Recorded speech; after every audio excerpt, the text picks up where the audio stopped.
মিহলাই দিয়া এতিয়া ধুনীয়াকৈ।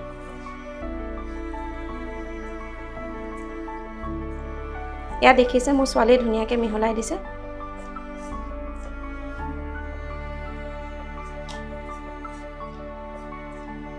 দিনটো মোৰ লগতে থাকে যে তাই, সেইকাৰণে এইবোৰে কৰি থাকে আৰু।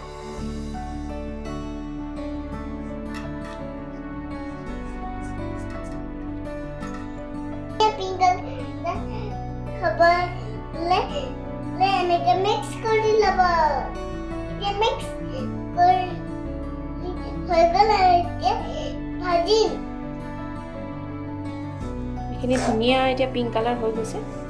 ধুনীয়া আৰু পিংক কালাৰ হৈ গৈছে। আৰু আমি হেৰি কৰি আছো। গেছটো পাতি এতিয়া গেছ জ্বলাব লৈছোঁ। কেৰাহীটো আমি পাতি দিম।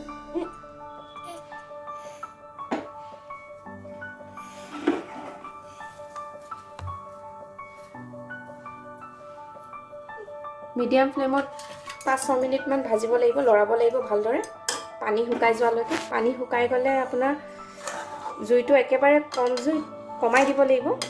কমাই 15-20 মিনিট সময় ভাজিব লাগিব।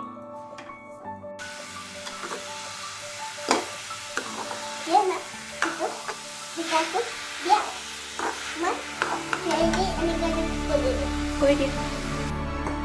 এয়া ছোৱালীয়ে ভাজিছে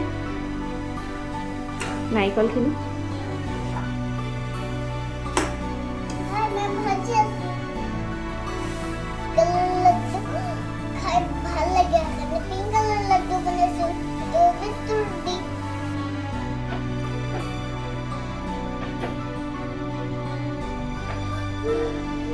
পানীখিনি কমি আহিছে, এতিয়া শুকাইছে নাৰিকলৰ পানী অকণমান। জুইটো মই অকণমান কমাই দিম। কমাই দিছোঁ। এতিয়া কম জুইত 10-15 মিনিট সময় ভাজিব লাগিব।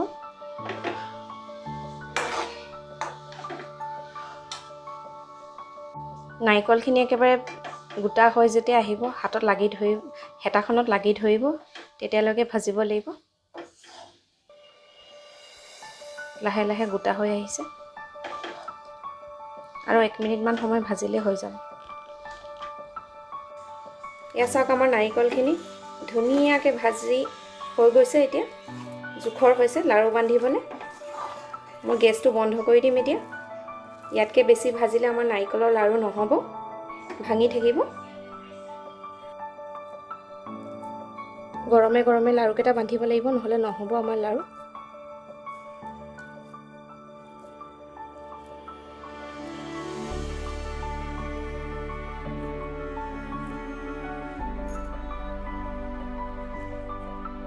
এনেদৰে এটা এটাকৈ নাৰিকলৰ লাৰুকেইটা বান্ধি যাব লাগিব।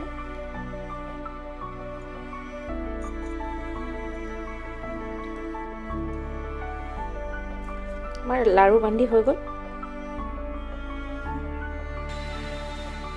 ভাল লাগিলে লাইক কৰিব, সাবস্ক্ৰাইব কৰিব আৰু বেল আইকনটো দবাই দিব।